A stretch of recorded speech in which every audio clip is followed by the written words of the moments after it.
Olá pessoal, tudo bom? Meu nome é Anderson, eu sou criador do site Critério Revisão, sou revisor de texto, trabalho com revisão de texto há mais de 6 anos, sou mestre em linguística e hoje eu vim deixar umas dicas para quem estiver se inscrevendo para processo seletivo de mestrado em universidade particular ou universidade federal. Eu sou mestre pela Universidade de Brasília, eu participei de 2 processos seletivos lá. No primeiro eu não passei. Aí eu me preparei, parei, né? Parei um pouco a minha vida, que era muito corrida, durante um ano. E me dediquei aos estudos e fui aprovado, né? Eu me formei no mestrado em 2015, nesse ano. Em fevereiro, eu defendi. A minha defesa foi no dia 27 de fevereiro. E eu fui aprovado e entreguei o meu trabalho final. Pessoal, as dicas que eu tenho são as seguintes. Basicamente, o mestrado, o processo seletivo, né, ele é dividido em 4 etapas. A prova de língua estrangeira, prova de conhecimentos específicos sobre a área a qual você aplica, né, e alguns departamentos têm prova de currículo, né, análise de currículo. Geralmente constitui a primeira etapa do processo. Se você tiver algum problema em relação à nota, né, se você tiver alguma menção muito baixa e a somatória dessas menções não atingir o mínimo, eles podem te eliminar do processo, mas não são todos os departamentos que trabalham dessa maneira. Então, além disso, tem a entrevista, né, que é uma espécie de, vamos dizer assim, prova oral, em que eles fazem perguntas sobre o seu projeto e sobre a sua vida acadêmica e até algumas questões sobre a sua vida pessoal. E a outra etapa é o projeto, né? Avaliação de projeto. Não necessariamente nessa ordem. Se eu tivesse que enumerar, primeiro veria a etapa de currículo, se houver análise de currículo, depois vem a prova de língua estrangeira, prova de conhecimentos específicos, prova análise de pré-projeto e por fim a entrevista oral. Mas tem universidade também que não segue essa ordem, então isso é variável. Essa foi a ordem pela qual eu passei na Universidade de Brasília, para o programa de pós-graduação em Linguística. Então, eu vou contar para vocês um pouco sobre o que me levou, eu acredito, a ser reprovado na primeira etapa, né? Galera, o mestrado é um processo seletivo, como qualquer outro, não tem vaga para todo mundo entrar, então eles precisam selecionar os candidatos. Algumas provas são classificatórias e não há vaga para todos. Então, assim, por exemplo, a prova de conhecimento específico, ela não é uma prova, eu acredito que busca, né, eliminar os candidatos. As questões não são feitas para poder eliminar. Pelo menos não no meu departamento. Não foi assim que aconteceu. Se você soubesse o conteúdo, né, dos livros que eles exigem leitura no edital, você passaria no processo seletivo, né? A questão é que as pessoas não estão preparadas para, mesmo depois que saem da graduação, né, para poder entrar no mestrado. Então, a prova em si, ela não é como uma prova de vestibular que busca eliminar candidatos. Não. Ela é uma prova que, se alguém que estudar, passa. Pelo menos no meu departamento foi assim. E outras provas que eu já tive conhecimento também, né? Talvez a peneiração, vamos dizer assim, né, a parte para poder peneirar, né, quem vai entrar de quem não vai entrar, esteja relacionada mesmo ao processo em si, né, a somatória de todas as etapas, né. De qualquer maneira, sempre alguém é desclassificado em alguma etapa. Então, assim, geralmente, por exemplo, se um processo seletivo tem 30 vagas, geralmente só são preenchidas 17, mesmo que a concorrência seja alta, porque as pessoas não têm preparação alguma, porque as escolas não preparam, né? Não te dão nenhuma noção de ciência, e a graduação menos ainda, mesmo a Universidade Federal. E são pouquíssimas pessoas que têm perfil acadêmico, né? Então, tem todas essas questões envolvidas. Eu acredito que eu fui reprovado porque, vou ser bem claro, eu não tinha subsídio de leitura das obras que eles recomendaram, né? Eu fiz acredito, uma ótima graduação durante 4 anos e cursei várias disciplinas do meu departamento, de outras áreas, mas na época eu trabalhava muito, né? Eles pediram a leitura de 3 obras muito específicas. E caíram 3 questões na prova muito específicas também.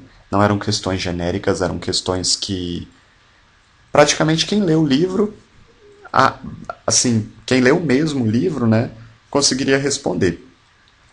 Não é uma leitura superficial, uma leitura profunda, né? Uma leitura muito específica, tanto que a questão que caiu era uma minúcia, era uma questão muito específica que estava numa página que tratava de um tema bastante complexo, né, que se você não lesse a fundo e não refletisse, não procurasse subsídio em outras obras, você não conseguiria entender e não conseguiria responder a questão, entendem?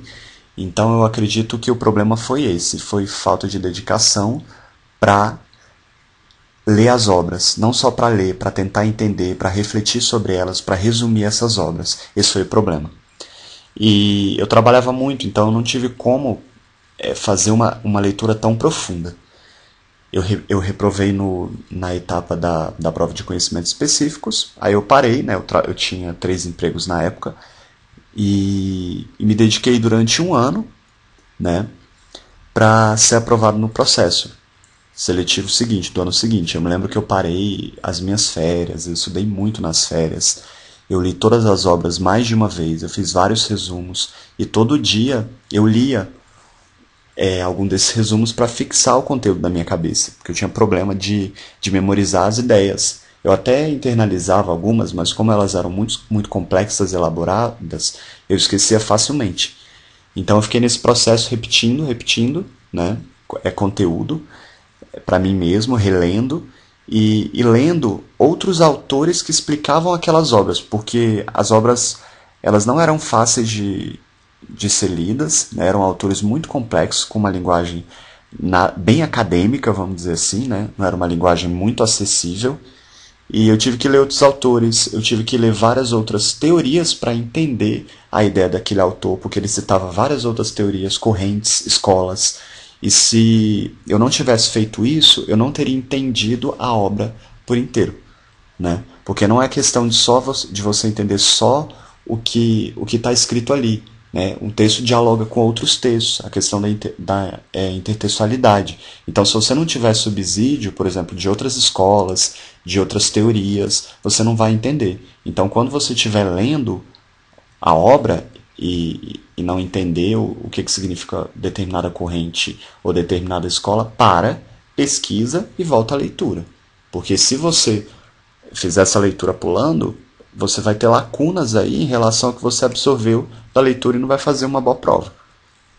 Eu acredito que esse seja um dos maiores problemas para quem, em relação ao conteúdo, né, a prova de conteúdo, para quem quer se inscrever no processo. Uma outra etapa que eu acho importante falar é o projeto. Cuidado com a elaboração do projeto, pessoal.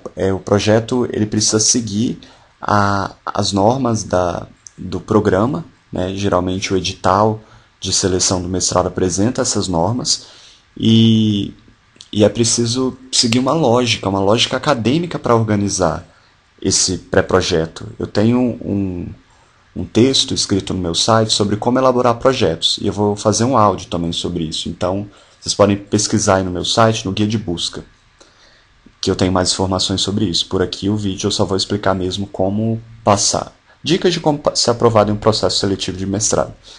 Então, atenham-se à risca, né, a maneira adequada de fazer um pré-projeto, né, cuidado com o recorte, né, cuidado com as teorias e as correntes que você traz. Veja a linha de pesquisa dos professores para você se alinhar aos autores e às próprias pesquisas deles, certo? Uma outra questão importante é a entrevista. A entrevista geralmente é uma etapa que reprova mesmo, viu? Reprova bastante. E se você tiver muito nervoso, se você não conseguir responder as expectativas da banca, você pode ser reprovado, com certeza, mesmo que você tenha tirado uma boa nota em outras etapas, né? Então, eu sugiro que você se prepare em relação ao conteúdo para a entrevista, porque eles farão perguntas sobre o conteúdo do seu projeto e você, de certa maneira, vai precisar defender ali.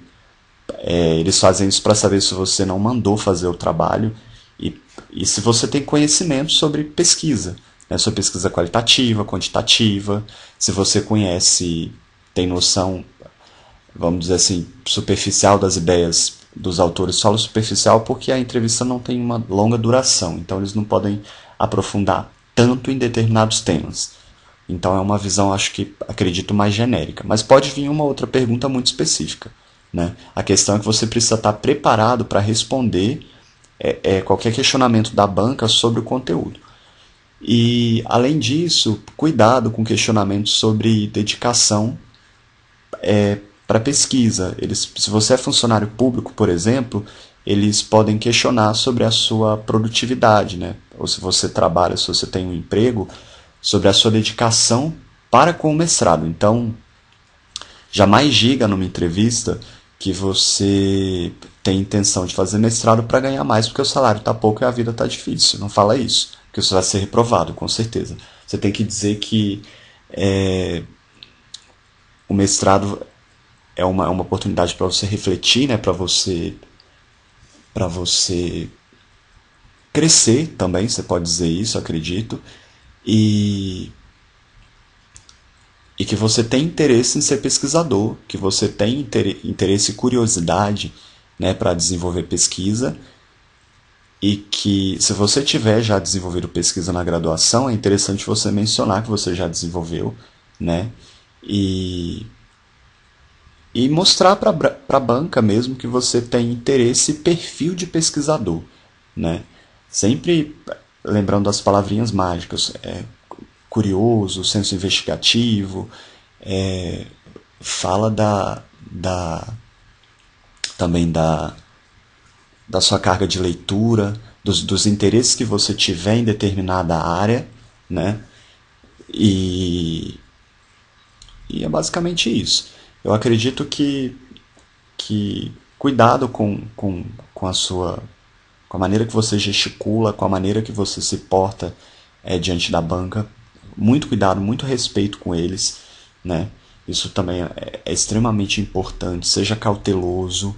Às vezes eles podem fazer determinadas perguntas, não porque eles querem ser deselegantes ou qualquer outra questão, mas porque eles querem te testar.